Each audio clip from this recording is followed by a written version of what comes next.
Okay, good afternoon, everybody, and sorry for the immense delay.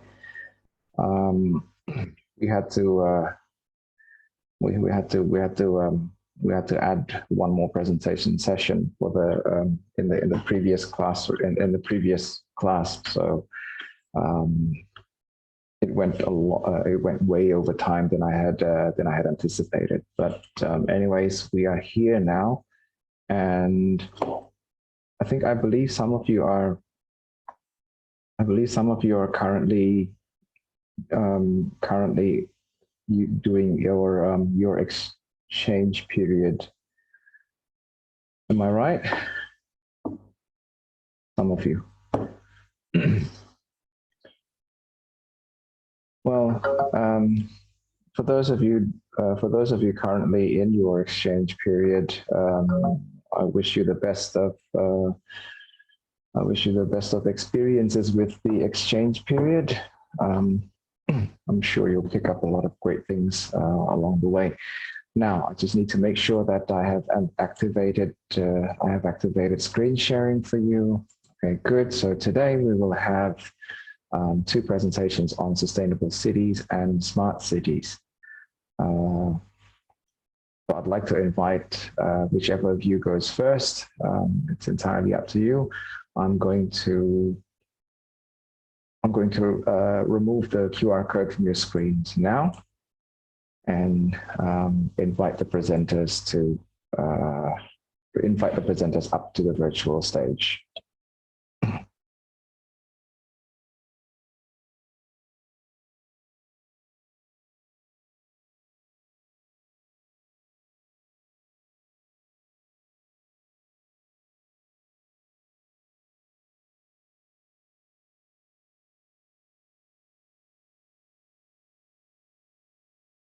Hello, sir. I'm actually with the smart city topic. Can I go first? Absolutely, sure. Okay.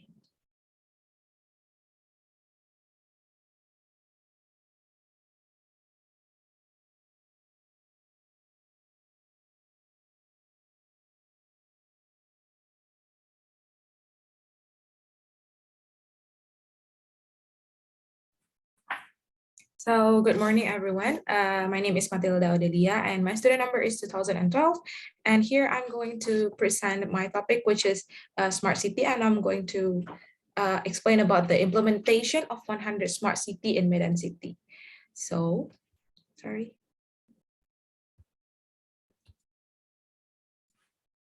So what is smart city? So smart city is the concept that first emerged in 1990 as an alternative to traditional planning modes, using new technologies, especially ICT, to tackle the problems. And smart city are usually seen as a tool to solve the urban challenge in an increasingly urbanized world. So what needs to be understood is that developing smart city in each region doesn't mean that IT or digital is the ultimate goal or solution. Or for example, by creating a fancy command center but has a poor functionality, that wasn't the concept of smart city. So it is more focused on innovation and breakthrough to solve the priority problems and or develop the regional superior sectors based on integrated and collaborative data between the sectors. So the ultimate goal of the smart city concept is to produce smart people and the smart society at the end. So in the simple terms, the concept of smart city means that it can provide a good and comfortable life for the people who live in the city. So the concept of the smart city itself is assumed to be the city that humanizes the humans. And there are four struggle for making the smart city concept or development. The first one is the infrastructure, the second one, the integration data, the third one is socialization, and lastly, the safety. So in Indonesia, we're already applying smart city concept in 100 smart city. So the Ministry of Communication and Information seek to present the 100 smart city in country through the movement towards 100 smart city program. And there are 6 main pillars that form based on the basis for implementing the smart city development program. So the first 6 main pillar was used by the IBM. It's like a computer company. So the first pillar is smart governance. The second one is smart infrastructure, which is in Indonesia, in 100 smart city development is using smart branding. And the third one is smart economy, smart living, smart people, and lastly, the smart environment. Here's the 6 main pillars in Indonesian 100 smart city master plan. So the movement toward 100 smart city launched by the Ministry of Communication, as I told you before, aims to encourage city and regencies in Indonesia to accelerate the development using the smart city concept, starting from the preparation of the smart city master plan, planning and implementing the quick win smart city program, and also implementing the roadmap or the roadmap for the smart city development in 5 to 10 years. And then the Ministry of Communication and Informatics will provide an assistance to assist the regional areas in preparing the Smart City Master Plan, and review will be carried out after the first 5 years of implementation. So the movement program toward 100 Smart City is expected to be an example for the other city and regency outside the 100 Smart City and regency selected by the Ministry of Communication and Information through their perspective regional initiative. And the development of smart city will not only stop this 100 cities and regency, but will cover all of the region in Indonesia and ultimately make the Indonesian as the nation of smart nation. So the smart city in Indonesia master plan involves all elements society, both from citizen, government, and also the private parties, both from regionally or privately. The intended smart city development is also continuous, gradual, and multi-sectoral business, as I told you in the first explanation about smart city. So it does not only talk about one sector, but it talks about the multi-sectoral business. The development that occurs in development in the human element through the use of new innovations such as technology. So we're talking about the innovation, and one of the innovation is technology. So it's for the life of the elements of society that are more purpose, healthy, comfortable, and safe. And in this master plan, as a forum of society that are more prosperous and that are more various innovation that arise from the process creative thinking and active identification. The master plan also allow each idea to be accommodated or enrich other ideas. The Smart City Plan, the Smart City Master Plan also ensures that the transformation process toward a smart city, both at the planning, implementation, and monitoring and evaluation stage, can run well in accordance with the expected result. So I'm choosing the Medan city. So Medan is the capital and the largest city of Indonesia, province of North Sumatra, a regional hub and financial center of Sumatra. It is one of the 4 main central cities in Indonesia, alongside Jakarta, Surabaya, and Makassar. So they have a huge area, and also they have many people on it for the demography. And for the background here. So Medan Smart City is a city that functions optimally in managing various city resources effectively and efficiently to solve various challenges and problems of the city using innovative, integrated, and sustainable solutions, where technology is driving force behind the creation of this solution, supported by strong infrastructure and resources. One of the problems in Medan City is its infrastructure and transportation, mainly because the public transportation in city of Medan itself only angkot and rickshaw. A rickshaw in Medan wasn't like the rickshaw in Jakarta, which is using the bicycle, but in Medan they use the motorcycle one. So as I said, one of the problem in Medan is the infrastructure and the transportation. So one of the classic problems in Medan is the chaotic traffic, reckless public transportation, and the proliferations of private vehicles. Medan is not as congested as Jakarta, but if there is no improvement in the public transportation system, it is not possible that Medan will be as congested as Jakarta in the coming years. So one effective way to prevent the growth of private vehicle is to increase the types and routes of each public transportation in Medan. There is no headways between angkot that pass on a certain routes. There is no integrated payment system for the public transportation in Medan, which is very inefficient at the present, especially when people have to transit at several times. We also don't have any train that goes inside the cities itself. Problems are often found among the angkot driver itself, who cause each other daily deposits and result in reckless carrying of reckless vehicles that tire the Medan city community. So they're fighting on the road itself. So it's actually making worse for the road itself. There's need to be a certain system that guarantee the community that using public transportation in a safe and does not disturb the local population. So yeah, the issues and as you can see in this image, Medan itself already become the smart city start from 2018 here. They are developing in the smart city concept. So there are 6 main pillars that should be implemented based on the master plan. Have these 6 pillars been implemented properly and have succeeded in overcoming problems or exploring the potential of the Medan city area? Considering that in 2023, as I told you before, that after 5 years implementing Smart City, the Ministry of Communication and Information will conduct a check or a review of the implementation from the master plan that has been carried out in Medan City. And how many of the several Smart City criteria have been met based on the basic concept? How many are there on the way, and how much still needs to be developed? The existing program, of course, the program of Indonesia 100 Smart City.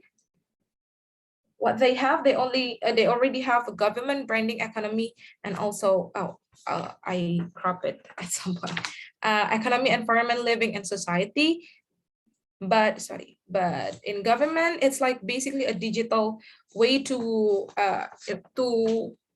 access to the digital data that government have. And also for the branding, it has tourism aspect. So the Ministry of Tourism, they put like a list of where the tourism could do in Medan. And also there is a Si Cantik Cloud. It's actually a licensing trade business license, construction, or giving a construction permits. And in economy, they have Rumah UKM Kota Medan. So it's talking about, like, there's a map about SMEs and also what kind of product that SMEs in Medan they have. And for the environment, they have Medan Kota Bersih and Web Geographic Information System. There's not much of it.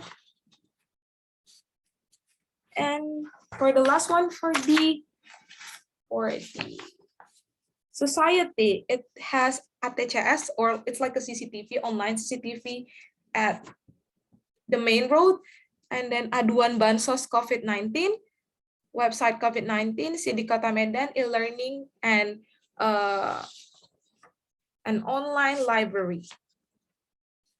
And for the future implication for the infrastructure, it's the first one is to improve the angkot routes. The second one is to making public transportation payment facilities with e-money or etc. and settle the prices for certain range, and also applying the monthly salary for public transportation drivers. The third one is making the buses in the city that operate well and are free from the red light barriers. For example, Transjakarta.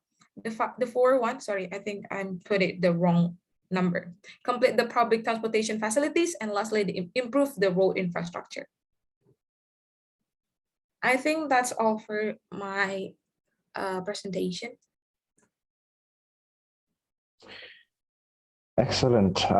Thank you very much. Before I invite the other participants to contribute to the discussion with their comments or questions, I would just like to point out that smart cities is well the universal term, or the universal definition for a smart city is where is a city that uses digital technologies to enhance or improve the delivery of public services and goods. So, that's how I paraphrase it. So digital technologies is one of the key words, although personally, I think that being a smart city does not necessarily mean that you need to become a high technology city. Technology is and will always be the enabler of whatever it is that we will plan or provide for the public or for the citizens. But before I go on, I'd like to invite the other class participants to deliver a question or a comment that they may have with regards to cities and smart cities in particular.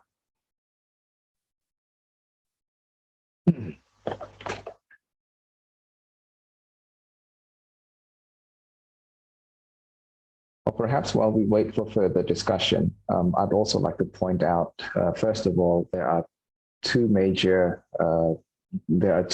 issues with smart city or digitalization of cities and city services in general.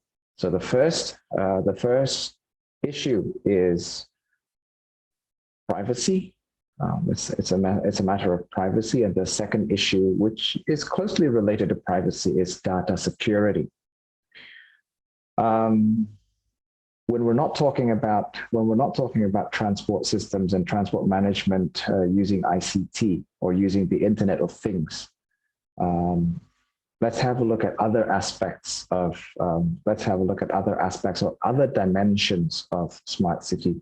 Can you please go back to the slide with the 6 dimensions, with the 6 smart city dimensions?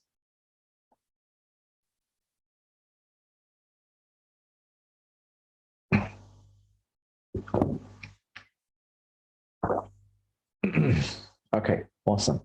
Thank you very much. So first of all, smart governance, and then branding, smart economy, living, society, and then environment.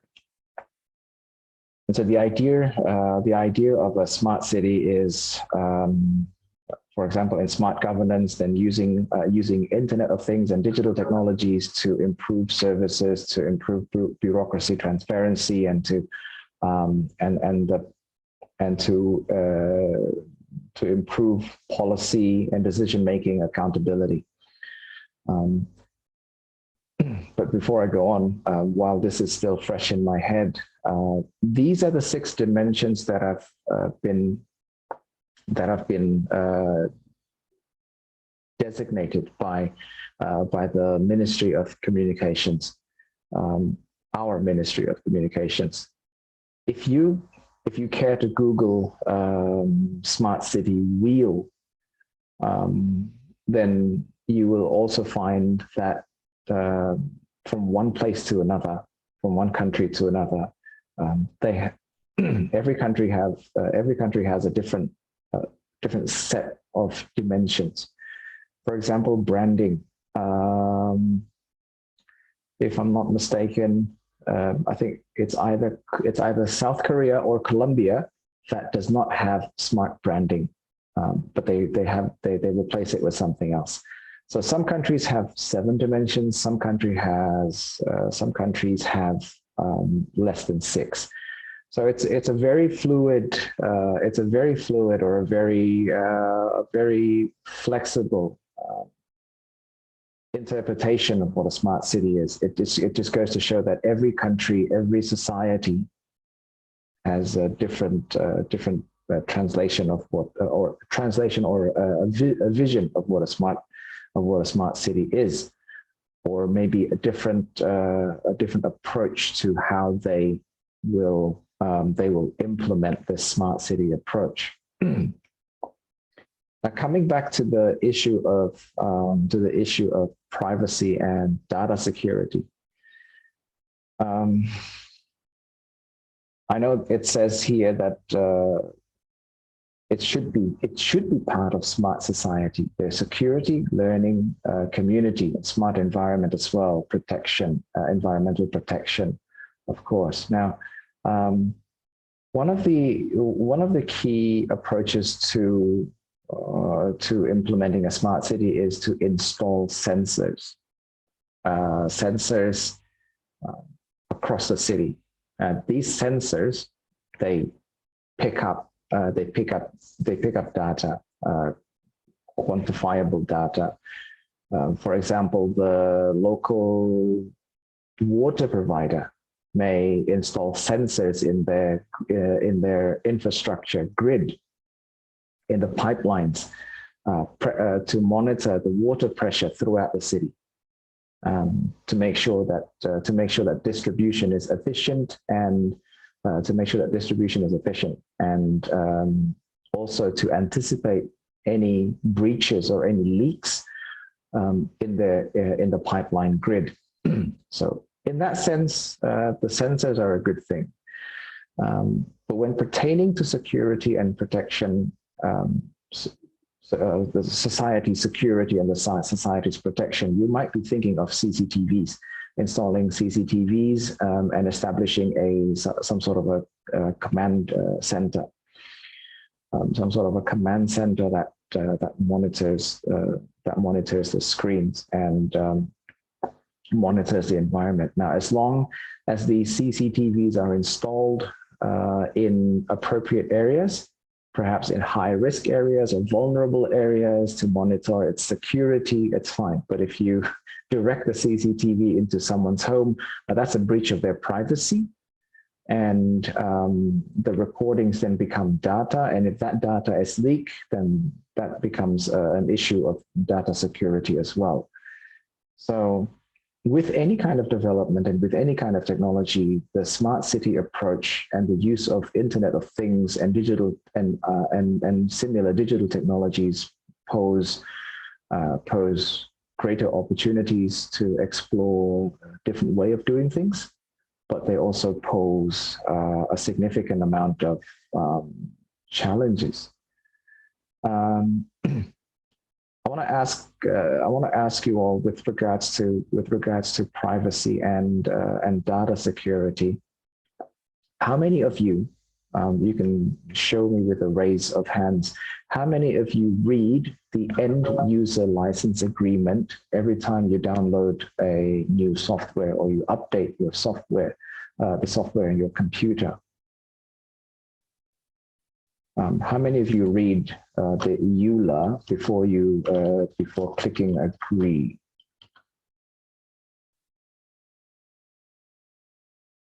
From top to bottom. I have to say I don't. I don't read the EULA, or if the software forces me to read the EULA by you cannot click agree before you scroll down to the very bottom. So I'll just scroll down to the very bottom, accept or agree. So in other words, we don't know. We don't really know what we're installing in our computers, and to be frank,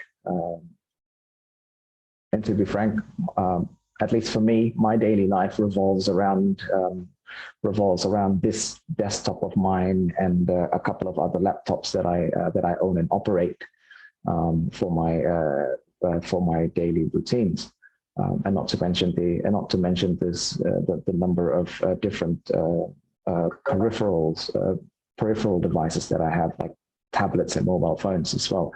So all of those devices, I'm sure you do as well.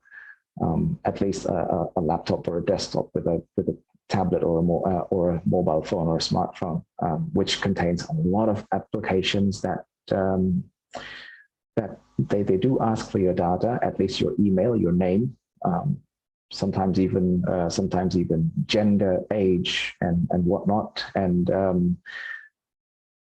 the simple thing like simplest things like would you like to sign in using a single sign-on? So, for example, sign in with your Apple ID or sign in with your Google ID, and so on and so forth. So, and that shows that how our identity, how our privacy, our data, our individual data is then used to activate, and for these applications to activate, we need to sort of give our consent to share that data with, well, basically with the whole world. A few years ago, you might remember me talking about Strava, a fitness tracking application that I use to track my health and fitness levels. And what this application does is it tracks your movements. So what routes do you usually run through? What roads do you usually run through? Or where do you usually go? Where do you usually ride your bicycle? Where are you now? Are you in Italy? Are you in Indonesia? Are you on, and so on? And so it's funny, they published, and I think this data is publicly available. So you can actually ask Strava for this data, and they will give you something called a heat map that shows the popular routes for non-motorized transport. Because of course they only track running, cycling, walking, and other non-motorized mobility options. They will give you a heat map, and I can see the potential of using this sort of heat map that shows the most popular routes to plan for, say, cycling lanes. If Surabaya or any other big cities in Indonesia would like to plan a cycling route, they should be able to contact Strava and say, hey, Medan, for example, and ask them which is the most popular cycling routes in Medan. Popular routes or popular roads for cyclists in Medan, or popular roads for runners in Medan. And they will give you an aggregated data of different individuals cycling and running in Medan, and that heat map will then help you help you in the decision-making process to plan for appropriate infrastructure, for example. So in a way, that's a good thing. But not only do they track your mobility, they also track your heart rate, and heart rate variability. Heart rate variability can give you an insight into how fit you are, your fitness levels. And that sort of data, companies like Strava or Google Fit or, I don't know, Samsung Health, if they have an application, or Garmin or any other fitness tracking applications and companies, they can sell those to insurance companies and tell you, and then the insurance companies will come to you and say, well, you're not as fit as you used to be. We need to increase your insurance premium. That's a breach of privacy. Well, a breach of privacy only if you don't read the end user license agreement. But as long as you consent to it, then yeah, okay. So those are the two issues with an. I'm sorry for using. I'm using fitness applications and fitness trackers as my as an illustration of how private data can be used for the good of the city, or perhaps even for something else, for commercial purposes. It's simply because I'm most familiar with. I'm very familiar with fitness tracking apps, but another example of smart control would be the installation of CCTVs in, say, Singapore, London. They have CCTVs everywhere. I remember one time going to Singapore. I think one of the I think in 2012 it was, or 2012 I think it was.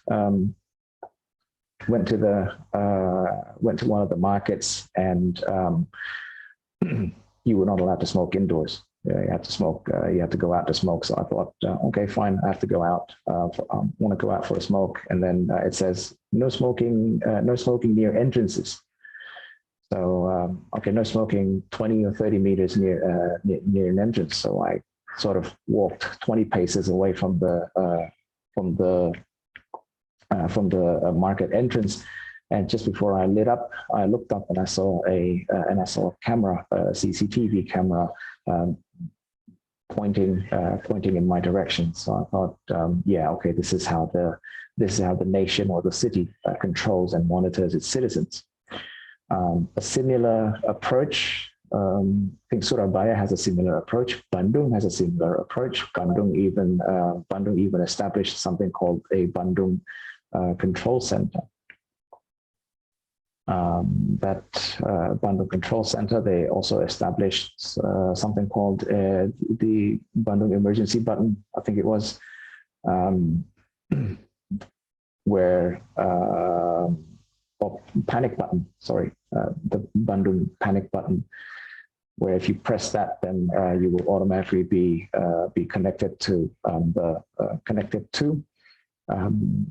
emergency services. Now, coming back to the issue of security, I know Indonesia doesn't really have the best track record for data security. Applications like Peduli Lindungi that contains vital private information, such as our ID numbers, have reported to have been leaked. There are also several demographic or they call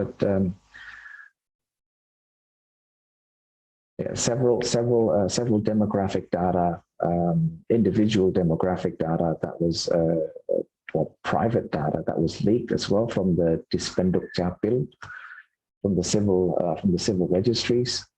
But that happened a few years ago.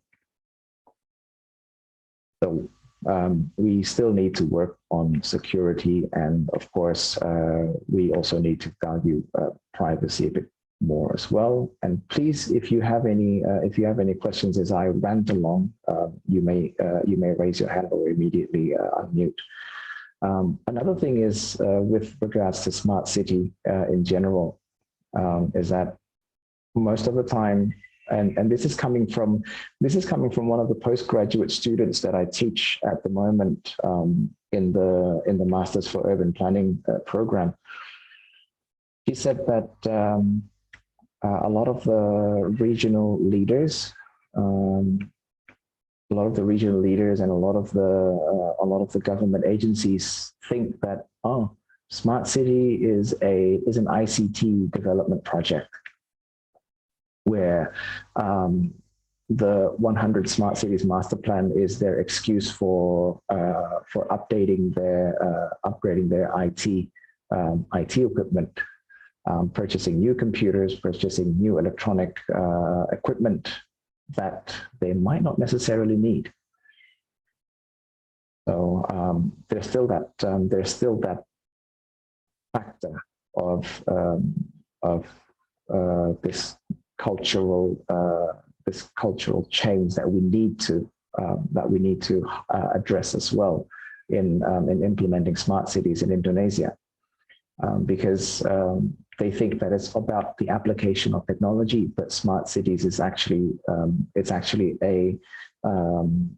an opportunity for us to change our mindset, for us to modify the way we work, the way we learn, the way we interact with one another, by way of technology. So technology is just an enabler. It's not the main actor here. So can smart cities or smart regions be smart without the use of technology? What do you think? Matilda, I see you shaking your head. Why? I really think that digital or technology is very important to make the city become smart, because when technology itself helps a lot to putting our activities easier. That's why I thought that it's smart when people makes everything more efficient. It's showing that it's smart. That's why I think technology is very an important, taking an important roles in making the city become smart. So it cannot be become. I'm not saying that the smart city needed technology the most, but technology could help like the best for the smart city itself. Okay, thank you very much for that. Yes, technology plays a central role in the implementation of smart cities throughout the world. However, if we relate back to some of the themes that we've been exploring previously, say, for example, with poverty, giving access or providing access to loans for the poor may not necessarily need high technology approach. Technology will come into play at some point, but in the public outreach process, you may not necessarily need technology to do it. Why? Well, I'd say you may not necessarily need technology to educate people, for example. Now, I mean, right now, it's easy for me to say, but right now we are interacting with one another through the use of digital technologies. I'm conversing with you, you're talking to me, and you're responding through your webcams and your mics and your monitors. But not everybody has access to such technologies, and so for those people who are less fortunate or who do not have access to such technologies, then they need a different approach. So a smart city, therefore, in that sense, I don't think. Again, technology is an enabler. Technology makes everything possible, but it does play an important role, a key role in smart cities. But for some approaches, I don't think technology can be replaced by I don't think technology can replace analog approaches. For example, if you're engaging with the less fortunate, with lower income households and such. So perhaps the better solution would the smarter solution is not to use technology with those people, but to use a more analog and a more human approach to it. The reason I'm asking this is because we have so many different across the world. There are so many different case studies with regards to enabling or empowering the poor, and this goes together with point 5 and with point 5 with smart society. So learning, community. And with smart economy as well, because I don't think because a smart digitalized economy that is inaccessible to lower income groups, then I don't think that's a smart economy at all. A smart economy should be an economy that is empowering, that is accessible to everyone, lower income, higher income, whatever you are, it should be accessible. So if the key accessibility lies in the application of technology, then I wouldn't say that's a smart thing at all. So again, this is my opinion. You have yours, that's fine. But I don't think that for certain approaches, I don't think that technology is a solution to everything. It does play a very important role in the city's development and everything, but again, cities and regions can be smart without having to overly rely on digital technologies.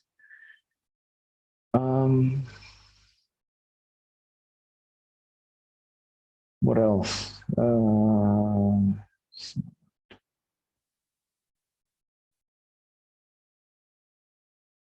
Yeah. But I thank you for highlighting the transportation issue in Medan. Are you from Medan? If I may know. Yes, I am currently in Jakarta. I mean, yeah, I moved around before entering ITS. The whole family moved, but before that, I was spending my 17 years old life in Medan. So yeah. Okay, so it's practically your backyard. Then it's good that you're quite knowledgeable about the whole situation, because sometimes I do get case study introductions where the groups or the individuals or the students are a bit too ambitious in introducing case studies where they're not familiar at all with the location. For example, I think last year, we had a case study from Singapore, or a case study from Colombia, a case study from. I thought, do you know these places? And they said, no. Well, don't talk about them then. So thank you very much for that. Again, I'd like to invite comments.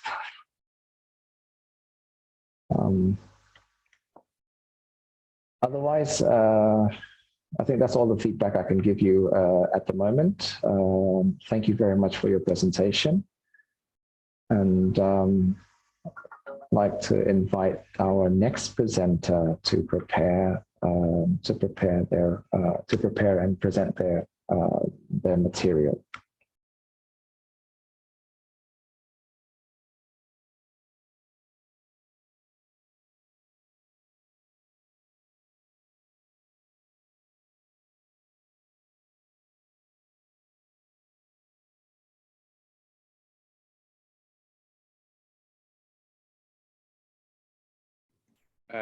Is my screen visible, sir?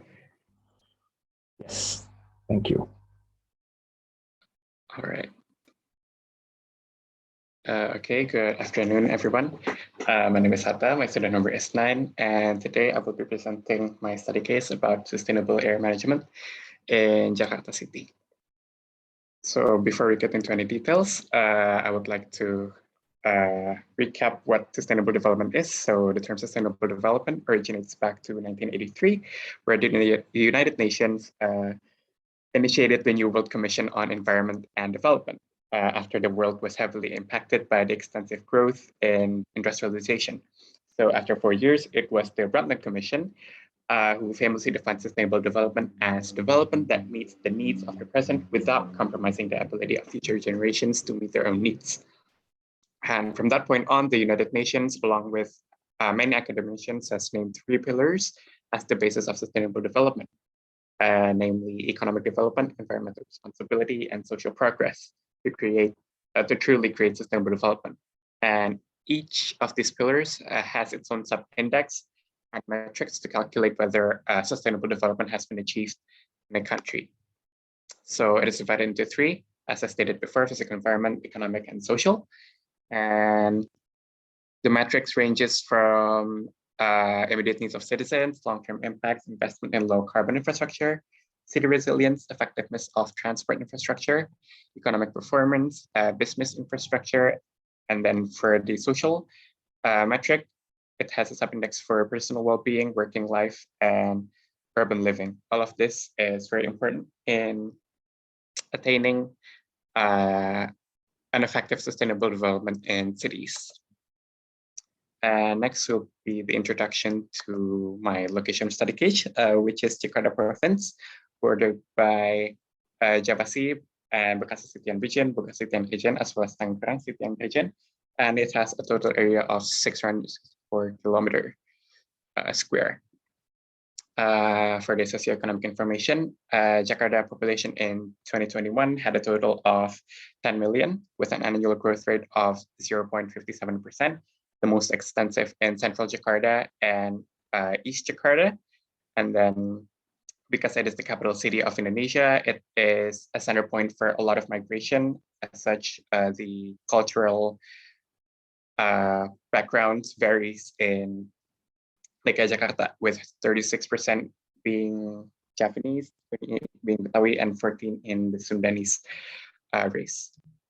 Next is the economy. The overall economy of DKI Jakarta experienced a recovery with a growth increase of 3.56% at an annual rate after its massive decline of minus 2% due to the pandemic. And the leading sectors in DKI Jakarta currently are wholesale and retail, manufacturing, as well as construction and financial services. Now we will get into the details of the air quality issues in DKI Jakarta. So as the capital city of Indonesia, DKI Jakarta is susceptible to the effects of population growth and extensive development. One of the prominent issues that the province has not been able to tackle effectively is highly correlated to the concept of sustainable development, namely air quality decline. And vehicle exhaust, coal combustion, open burning, construction, road dust, and suspended soil particles are among the primary sources for this problem. And due to the precarious characteristics of its cities, such as automobile dependency and non-renewable energy sources, DKI Jakarta has not been able to continuously meet the standards set by the World Health Organization air quality guidelines. As a result, the general population is exposed to numerous negative implications from a public health and economic perspective. So this is the air quality in Jakarta. As you can see, as of 2019, Jakarta's air contains 67.6 micrograms per cubic meter of fine particulate matter, or PM2.5, meaning that the city's index AQI is deemed unhealthy at an index of 157. And these index can vary from unhealthy to unhealthy from sensitive groups, moderate, good, and etc. And at an annual rate, it came with a particulate matter 2.5 average of 49.4 micrograms cubic per meter, which puts the number into the unhealthy for the sensitive groups. And for people with conditions like asthma or heart disease, air pollution has been at unhealthy levels for over 130 days in 2021, and so nearly twice as often as it has been safe. And most average daily PM 2.5 levels in Jakarta across the city and seasons exceed the WHO health-based air quality guideline, as you can see in the graphic below. And as you can also see that air quality conditions is generally more worse in the dry season due to the extensive heat, which will also be covered later on in the presentation. And to get into the primary process, one of which, as you can probably tell, is the vehicle exhaust. Vehicle exhaust contribute to 57% in city centers. And in 2020, the motorized vehicle usage had an increase of 70.79%, mainly caused by the massive surge of motorcycle increase from 8 million to 16 million, which doubled in essence. And in Jakarta, one of the common problems in Jakarta is that drivers spend more than a quarter of their travel time idling, or averaging 33,000 stops and starts per year, which is the highest in the world. And the result of this congestion is high fuel consumption, leading to increased level of ambient air pollution, as well as increased exposure to this air pollution for anyone spending time outdoors. Next will be the power plants. So currently, there are more than 8 coal-fired power plants with more than 22 units of operations existing within Greater Jakarta or Jakarta Metropolitan. The distribution map can be seen in the left picture. So the numbers within the picture indicates the number of units that exist within that coal power plant. And Greater Jakarta could see new coal-fired power stations built within 100 kilometers than any other capital city due to this development. And the pollution from these new power plants is equivalent to putting an extra 10 million cars on Jakarta street. And these power plants will also emit an estimated 400 kilograms of mercury per year, and resulting in potentially unsafe levels of mercury deposition in heavily populated areas, along with increases in heart and lung diseases. And these cases can generally be seen in the aquatic ecosystems within Jakarta, such as Tanjung Priok. And furthermore, each core power-fired plant is expected to operate for at least 30 years, which is the minimum time period for a power supply contract. And with some of these coal power plants being built as recent as 2019, the people of Greater Jakarta will be condemned to worsening air pollution for at least a generation. And in addition to coal-fired power plants, two of thermal power plants, or TPPs, are planned within Jakarta city limit at TPP Tanjung Priok and TPP Muara, adding to the air pollution as a whole. And the core power plants would significantly increase the concentration of particulate matter around the Jakarta area, most notably around North Jakarta. Emissions just from coal power plants currently expose an estimated 3 million people to particulate matter 2.5 levels above HWO guidelines.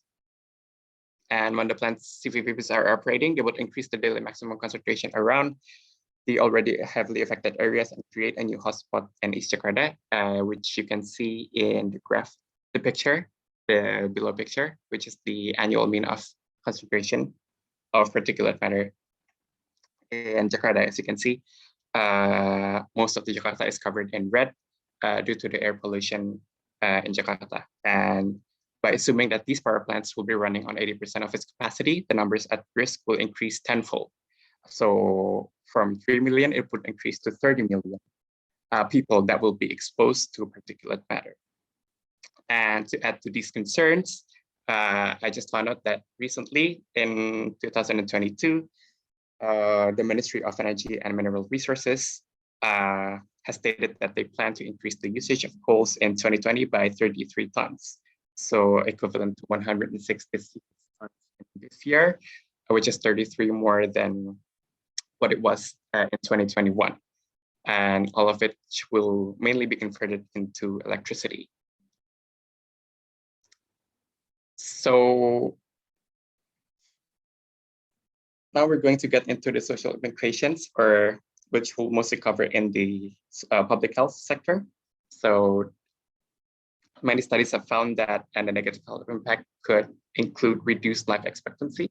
So the average population of Jakarta can expect to lose 2.3 years of life expectancy. And there's also many studies that show the negative health impact of long-term exposure to Jakarta, which already causes 3,700 premature deaths a year and could reach 22,000 deaths a year by 2050 if the bad quality of air is sustained from the point that it is at it is now. And according to Environmental Services of DKI Jakarta, losses due to air pollution could incur a 1 billion cost from lost productivity due to early death or illnesses. And as you can see in the slide, out of 44 sub-districts in Jakarta, 16 list upper respiratory infections as the top cause of illnesses ranging from asthma to many heart diseases and other respiratory implications. And other than social implications, there are also possible environmental implications, such as acid rain. So acids are formed by primarily nitrogen oxides caused by vehicles. And these acids fall into the earth either as a wet precipitation, so it could be acid rain, but it will also be in the form of a dry precipitation or gas and particulates. And in the environment, acid rain damages trees and causes soils and water bodies to acidify, making the water unsuitable for some fish and other wildlife. It also speeds the decay of buildings, statues, and sculptures that are part of our national heritage. And in 2019, there was a lot of cases of acid rain within Jakarta and also Bandung, which is highly correlated to the issue of air pollution. Next is eutrophication. Is a condition where a water body with high concentrations of nutrients stimulate blooms of algae, which in turn can cause fish kills and loss of plant and animal diversity. And there's also haze. Air pollution is one of the primary causes of haze. And it is caused when sunlight encounters tiny pollution particles in the air. And haze obscures the clarity, color, texture, and form of what we see, as well as endangering wildlife by disrupting the reproductive flow, causing birth defects, reproductive failures, and disease in animals. And all of these ozone depletion. So ozone is a gas that occurs both at ground level and at the Earth's stratosphere. And at ground level, ozone is a pollutant that can harm human health. But in the stratosphere, it is actually a form of layer that protects life on Earth from the sun's harmful rays. But this good ozone is gradually being destroyed by more cases of skin cancer, cataracts, and impaired immune systems. And other than human implications, UV can also damage sensitive crops such as soybeans and reduce crop yields in agricultural land. And lastly, of course, there is a climate change, such as greenhouse effect and urban heat island, which will be discussed in the next slide. So this is the map of urban heat island rates in 2020. So it ranges from May, July, September, and December. And as you can see, the overall urban heat island rate experienced an increase ranging from 4 degrees to 6 degrees between these months. And this increase is highly correlated to the loosening of physical restrictions that was implemented in the early 2020 and as it progressively being reduced by the end of the year. And it was also found in the study that the increase of COVID-19 cases had a positive correlation with the UHI, urban heat island in Jakarta, which means the areas with the high urban heat island value areas, cases to the related respiratory risk from air pollution. And these causes can also increase demand for electricity, which traces back to the coal power plants that exist in Jakarta. And PLN actually revealed that the electricity consumption of the Indonesian people in 2021 grew rapidly, exceeding the usage from the years before the COVID-19 pandemic at a rate of 4.9 tons watt per hour. And lastly, this is the existing policies and programs that now exist to counteract the air pollution issue in Jakarta. There is a Governor's Instruction number 66 of 2019 regarding air quality control. So these measures include public transportation rejuvenation, expansion of odd-even policy in Jakarta, and increase in parking rates, tighten emission test requirements, and increasing walking comfort through accelerated development of pedestrian facilities. There will also be developments or measures that counteracts the existing causes that lies outside of Jakarta, such as the control of pollutant-producing chimneys, especially inactive industrial chimneys, optimizing reforestation facilities, and also pioneering the shift to renewable energy, and reducing dependence on fossil fuels by installing rooftop solar panels. And recently, there is also a program called the Jakarta Clean Air Partnership, which is a collaboration between the DKI Jakarta provincial government with Bloomberg Philanthropies and Vital Strategies to tackle air pollution in Jakarta through increasing the availability and use of air quality data by monitoring the daily air quality within Jakarta. It will also analyze policy solutions and their effectiveness, existing policy solutions, and also their effectiveness up to this point. And lastly, they also promote public awareness about the impact of air pollution on the social health in general. And that is it for my presentation. Thank you. Thank you very much. Attention. Thank you very much, Hatta. That was very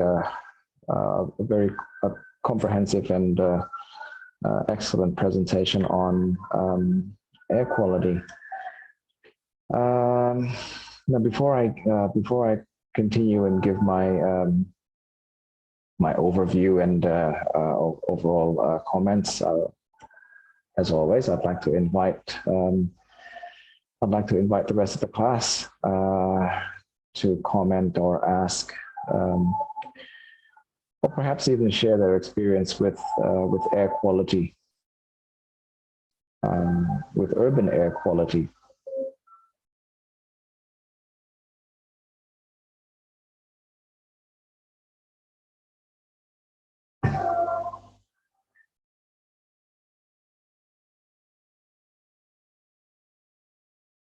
You know, I remember moving from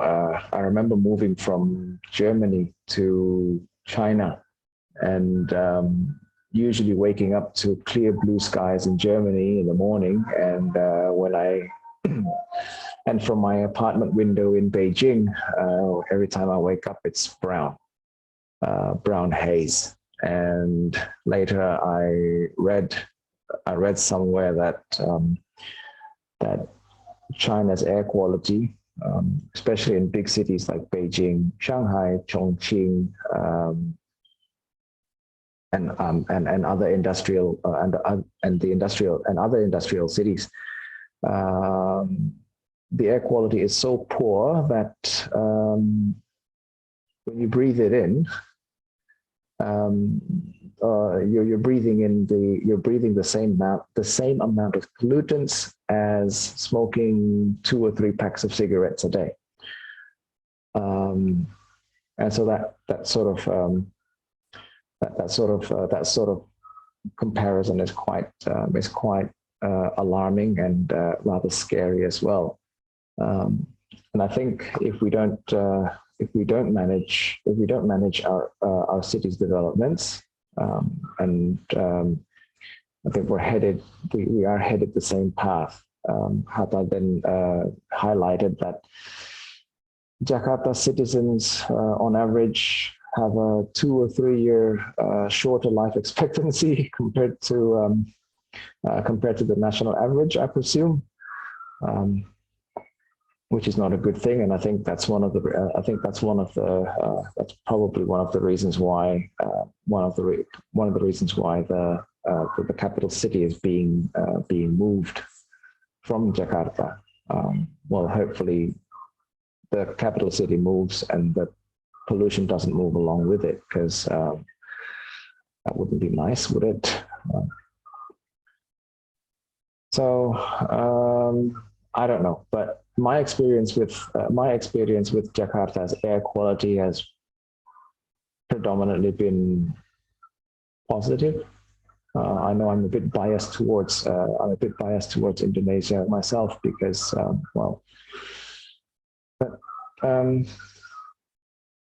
you can feel the equivalent to 2 or 3 packets of cigarettes a day when you breathe in the Beijing or Shanghai air. It is that severe. It is that significant, especially during rush hour. It weighs down on you, and it does wear you down. When you get home, everything just feels sticky and it's a bit heavy to breathe. But I also appreciate highlighting the economic implications of poor air quality. It's perhaps not as obvious as the economic implications of developing tourism industry, for example. But air quality's economic implications do reflect on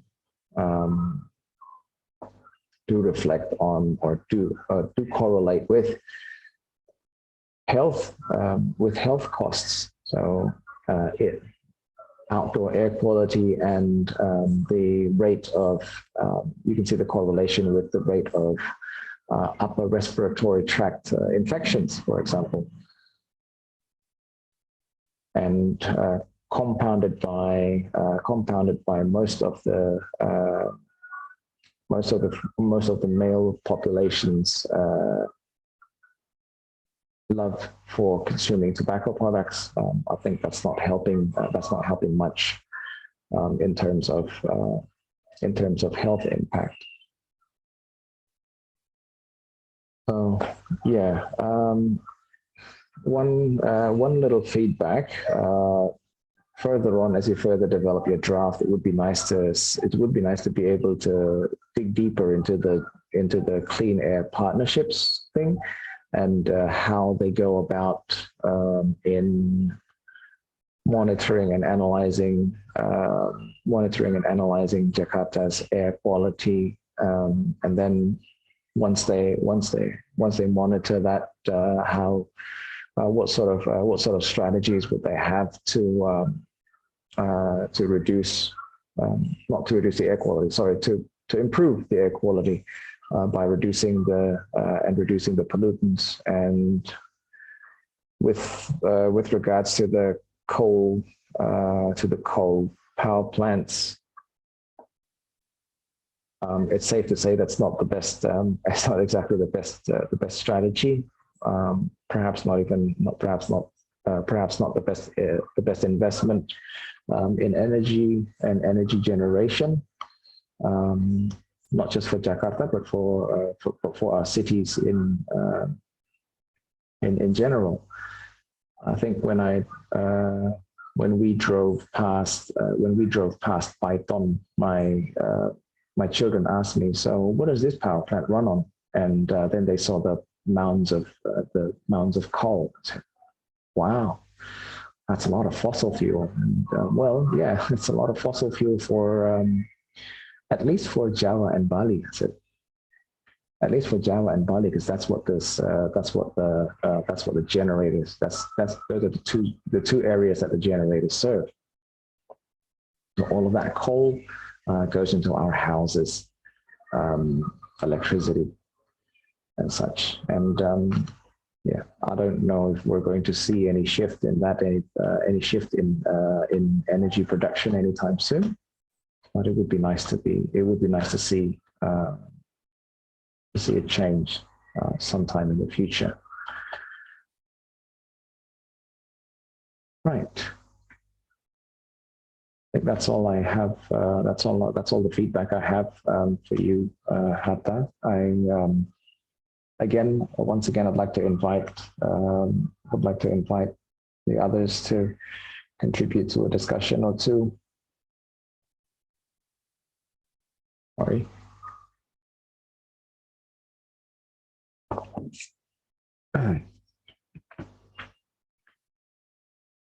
No. Well then, once again, thank you, Matilda and Hatta, for presenting your topics today.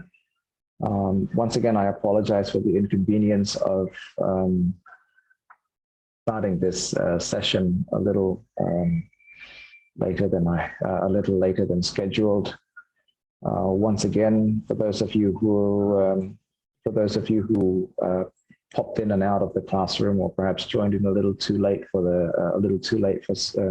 for scanning the QR code, you may do so now. Other than that, next week we will have disaster management and, wait, was it urbanization or was it land use? Was it land use management? It's one of those. Well, thank you again for joining me this afternoon. I hope